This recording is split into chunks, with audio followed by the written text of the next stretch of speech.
am going to be talking about good hip drops technique today.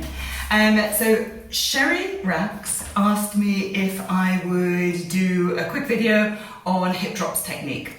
So I thought I'd go, not quite from the beginning, but really cover all the absolute fundamentals of creating good hip drops technique, and maybe give you a little bit of some little advanced tips as well. So, first of all, one of the things that I actually think is really important when we're doing hip drops and to create really good line for hip drops is to think about where we're actually facing on stage.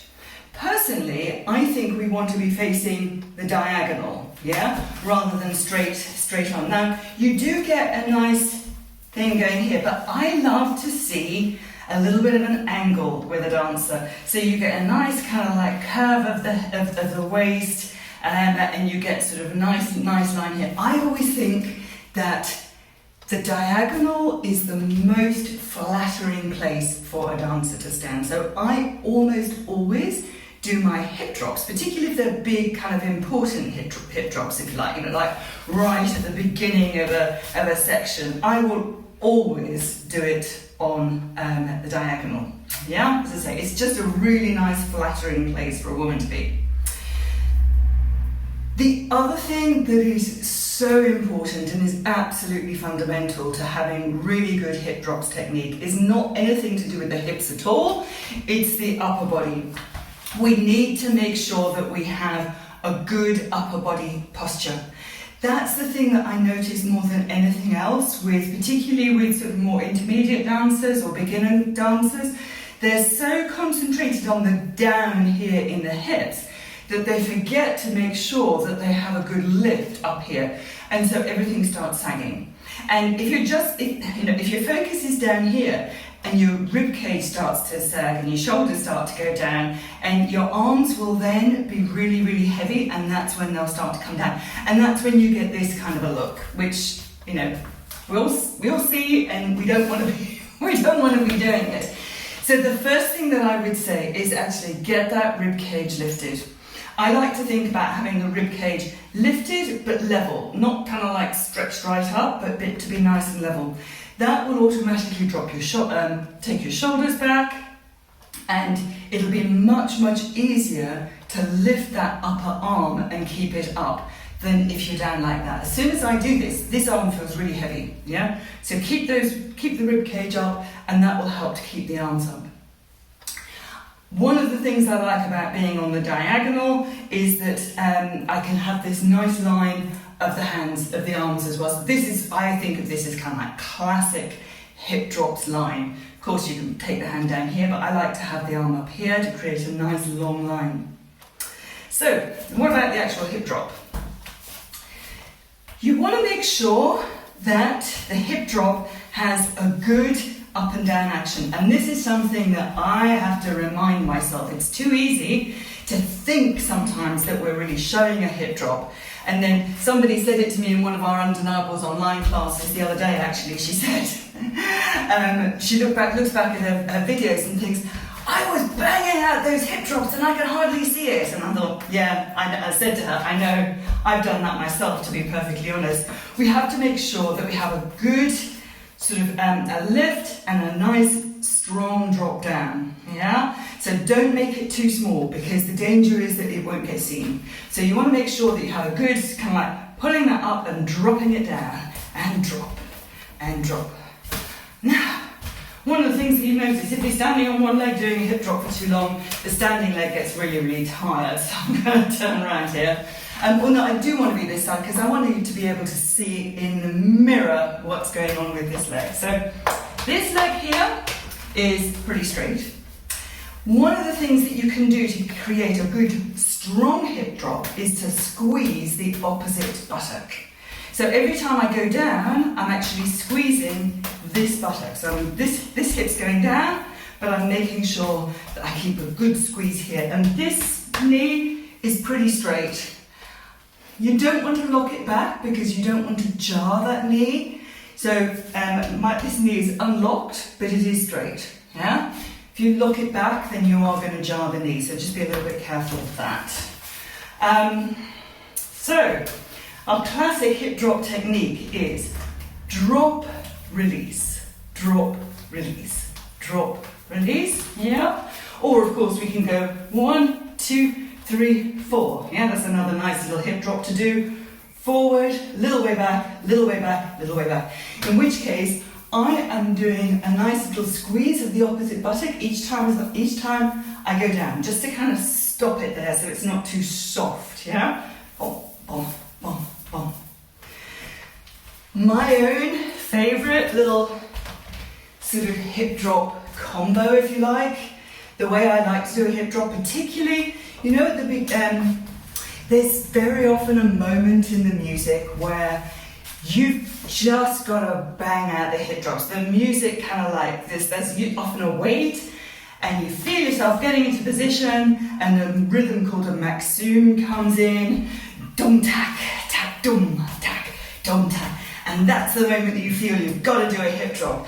And the audience, if it's a belly dance audience, they will always clap your hip drop. They will always clap your hip drop. So you want to really make something of it.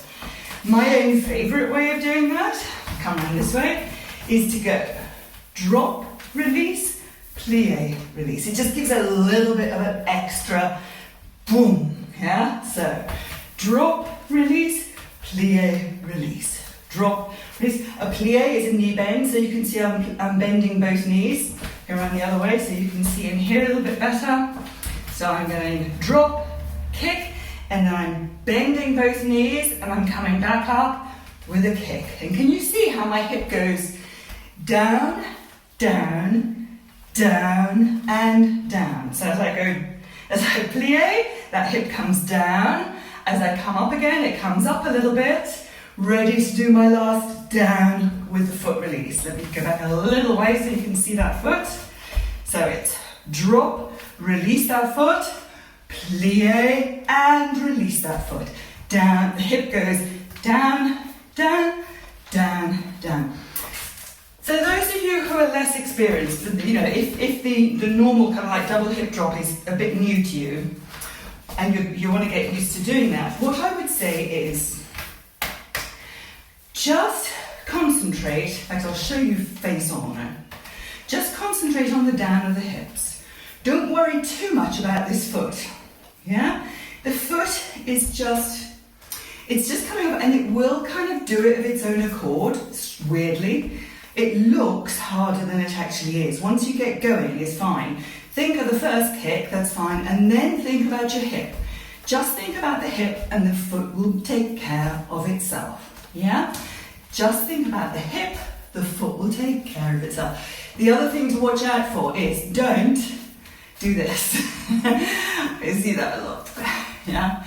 It's just a little release straight forward, yeah? A little release straight forward, a little release straight forward, yeah? Remember that your foot ends at the toe, yeah? So you don't have to point it, but don't just kind of like stick it up like that, yeah? Because people will see that foot as it pokes out from underneath your skirt. So you need to make sure that it's just a little bit stretched so that it looks prettier than if you just kind of like flying it around. So I think those are the main things that I wanted to say. Posture, first of all. I like to be on the diagonal, yeah? Don't go all the way around to the side so much, because if you go around to the side, people will only see half of you. So the diagonal is a really, really attractive, flattering place for us to be. Make sure that your rib cage is lifted so that your arms can stay lifted easily. If you sag, your arms are going to feel really, really heavy. Don't forget about your arms. Don't be so busy thinking about what's going on here that this just ends up down here, yeah? Squeeze the opposite buttock to get maximum kind of, what would be the word? To make sure that it's a hard ride for that hip drop, yeah? It stops it, it makes it much, much stronger. Keep your standing knee straight, but not locked back, yeah? You should be able to feel the difference. If you stand on one leg, Feel what it's like to lock that knee back and just unlock it. So you don't want to be bent, but just, can you see in that mirror there? I think you can. So not bent, not locked back, just unlocked and straight. Squeeze this opposite buttock. And with your foot released, make sure that you just go straight forward, that you don't kick it across. And do my little fancy one if you like. Drop, release, plie, release. That just gives that extra boom. And drop, kick, and drop, kick, and drop. And dum tack, tack, dum tack. Dum tack, tack, dum tack.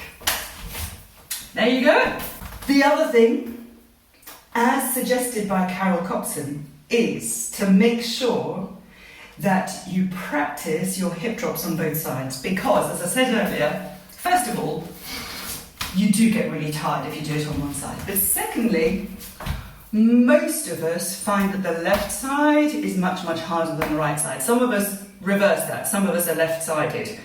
Most of us are right-sided. I'm really right-sided, so I have to work hard to make sure that I do it on both sides. And it's a really good thing. So thanks for that tip, Carol. I hope you enjoyed that. And yeah, any questions at all, and anything you would like me to teach, just let me know in the comments. Any tips that you'd like, any like little tips on technique, or anything you'd like me to show you how to do that you've always struggled with, let me know and I will do my very, very best to give it to you.